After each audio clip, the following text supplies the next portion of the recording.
everybody, and welcome to Resettled, A Human Journey, ECDC ACC's premier podcast. My name is Jadiana Rodriguez. And I'm Nezia Munezero Kubrayo. This month is National Mentoring Month, a campaign that promotes youth mentoring and other mentorship opportunities in the United States. As a nonprofit, we are all too aware with the importance of mentoring. For refugees, not only does this provide an opportunity to learn valuable knowledge and skills, but it also promotes socialization, personal support, and building connections. For this episode, we welcome Valerie Langston, a fellow ECDC volunteer, to talk to us about her experiences. Thank you, Valerie, for sharing your time. And I just want to start off by asking about some of the places that you have volunteered before. Where have you volunteered, and what do you usually look for in a volunteer experience? Sure. Thank you for having me. I've had a variety of volunteer experiences in the Washington, D.C. area. Just to name a few, I've facilitated a work professional clothing drive for homeless veterans, provided editing for a Wounded Warrior writing program, volunteered at a local homeless shelter, and acted as a mentor to help individuals build their professional profile, as well as work with refugee and asylum community in D.C. Oh, that's a lot. And what do you do in your day-to-day life when you're not volunteering? Just to get a little bit of your background. Yeah. So I love to travel. I also love. I have a dog, Jack, that I spend some time with. Right. And just enjoy the rich, vibrant area of the Washington, D.C. area. Something that I love. And is ECDC the first agency you volunteered with refugees? It is, yes. Okay. Yeah, I was been fortunate great to work with ECDC for some time now. So when and why did you decide to become more involved in your community? And specifically, when did you become interested in the issue of refugee resettlement? Sure. I've lived in the Washington, D.C. area for about 15 years and have always tried to stay involved in my community. Mm-hmm. I believe that as a society, we're only as strong as our most vulnerable population. Right. There's a Haitian proverb that I love that simply says, little by little, the bird builds its nest. Right. And I believe that great communities are built by small, frequent acts of love and service. So I specifically became interested in the issue of refugee resettlement in the spring of 2016. My church had a call to reach out to refugees.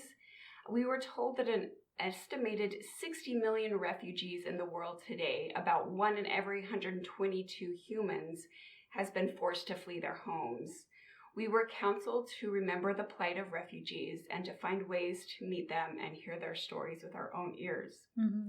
After hearing this, you can imagine, I knew that I had to spring into action. Right. So since then, I've been fortunate to be able to volunteer with organizations like yourself, the Ethiopian Community Development Center. Oh, great. So for those who are thinking of volunteering, why do you think it's important to volunteer for your community? That's a great question. I actually ran across a journal entry that I wrote about volunteering. I said, I've realized serving others makes me happy. I've been struggling a bit to find myself, and I've realized that I need to reach out to the community and serve others. I believe that's where true joy is found, and I really think that community involvement gives you the opportunity to gain and appreciate a new perspective on life. Right. Excellent. Oh, that's great. It's perfect segue to my next question.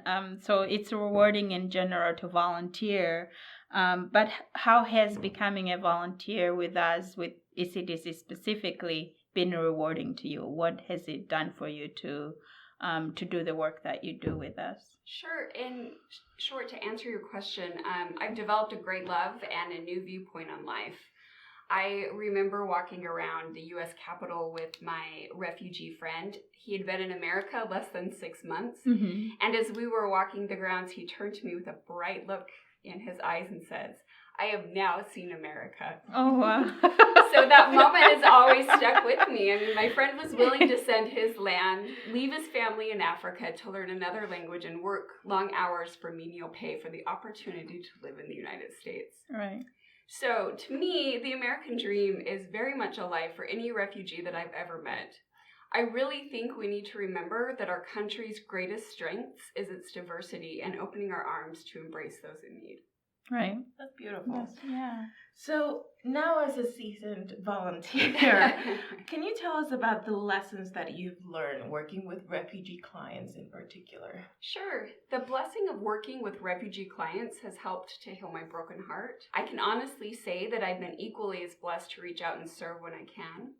As I volunteered, I've seen the hope and dignity of the human spirit in something as simple as receiving a bouquet of flowers from your Thanksgiving dinner, or renting an airport cart for a couple so that they could fit and push their 4 suitcases through a busy airport. Right. And I've really realized that, it's the small things in life that bind humanity together. Yeah, so some of the things you do, obviously you just mentioned airport pickups maybe, but what are some of the work that you do with us as a volunteer?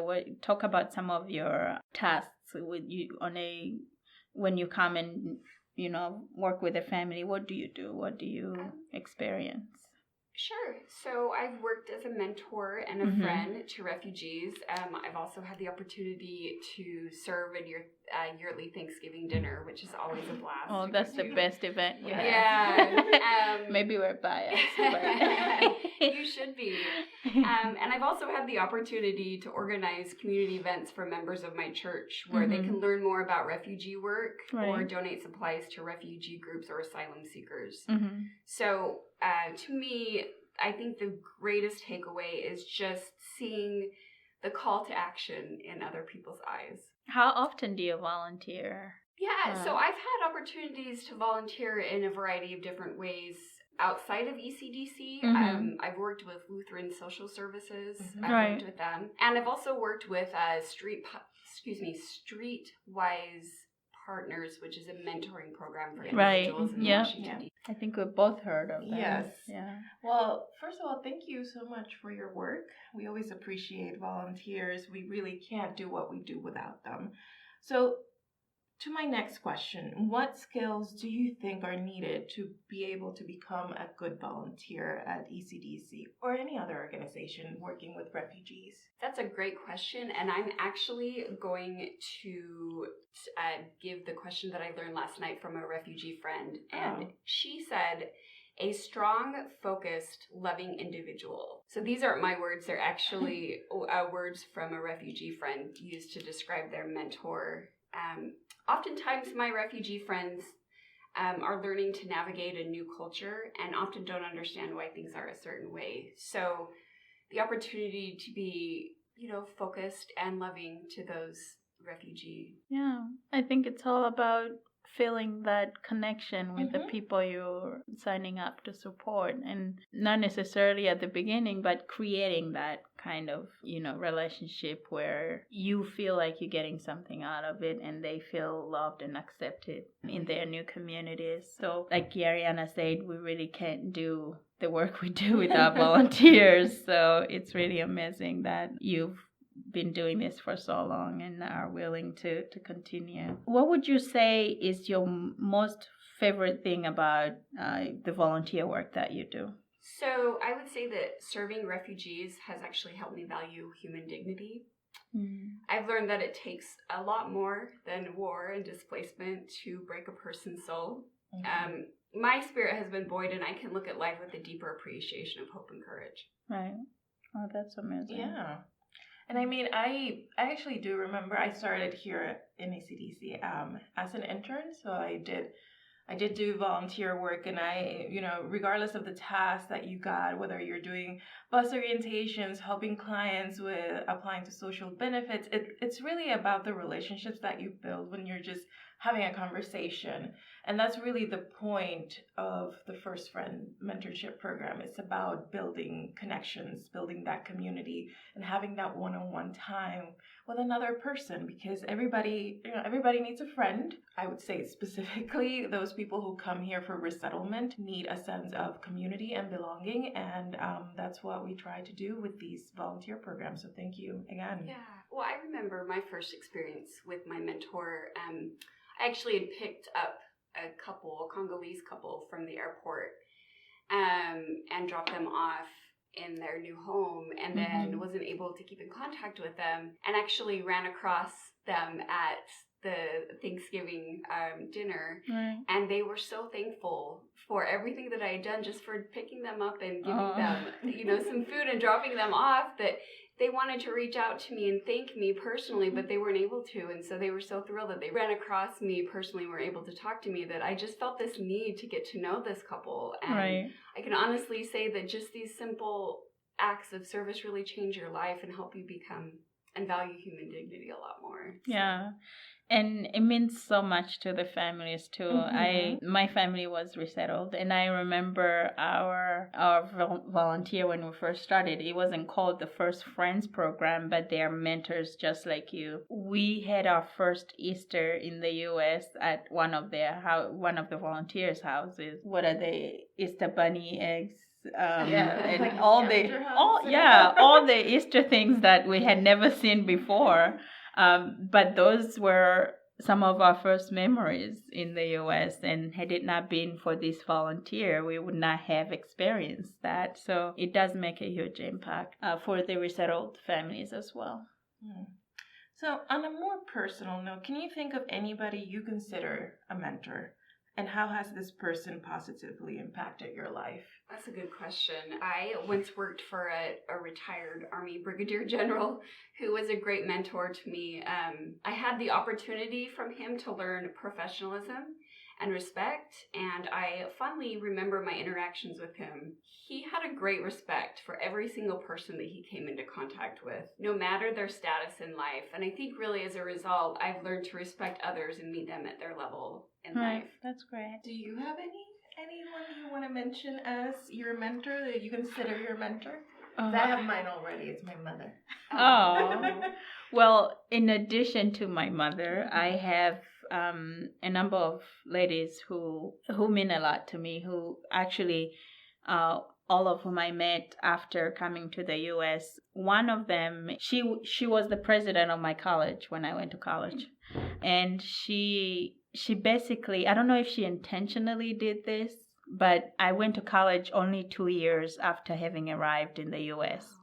So my English was very limited. I was going to an honors college, and this lady took her time. When I was a freshman, we started talking, and I would go to her office, and she would actually sit down with me and talk to me. I don't know how she did it, because my English wasn't great, but she would listen. And up until this day, she's basically my go-to person for when I need to talk about my next move in my life, whether it's professional or otherwise. Having her in my life since having been in the States, it impacted me in a way that I don't think my life would be had it not been for her. Had she not taken the time to talk to me, to guide me through those years of college when I was still learning what life is like here in the U.S., to show me a different perspective in life. Basically,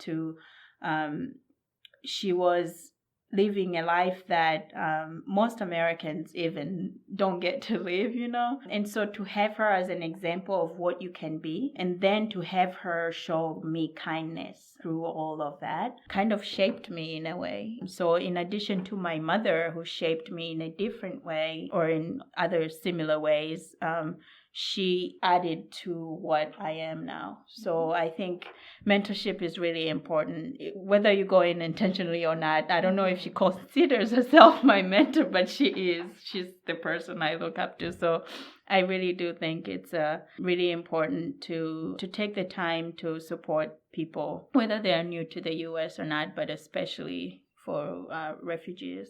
It's really important. And with that, maybe you can tell me, in your opinion, why do you think having a relationship with a mentor is important? So having a relationship with a mentor is important because it gives mentees a new perspective and the opportunity to sit at the feet of someone who shows love and respect no matter their circumstances in life. I couldn't agree more, because I feel like that's what my mentors do for me. Somebody who can, even when you don't think you can do something, this person believes in you, and so you feel like you can do it, And I always want to be that person for someone else too. Yeah. I mean, I remember like when I was little, my mother used to say that taking care of children takes a village, but I think it's for everything. You need that sense of community, you need guidance, you need to have friends and support to be able to move forward.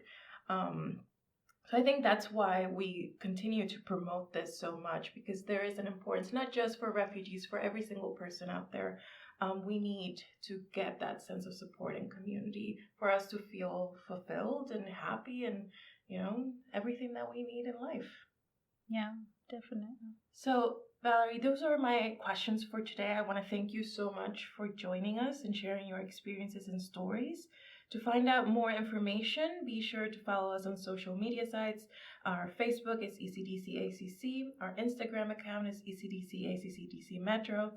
We have a YouTube page as well, ECDC-ACC-DC. Or you can find this episode on our website, acc-dc.org.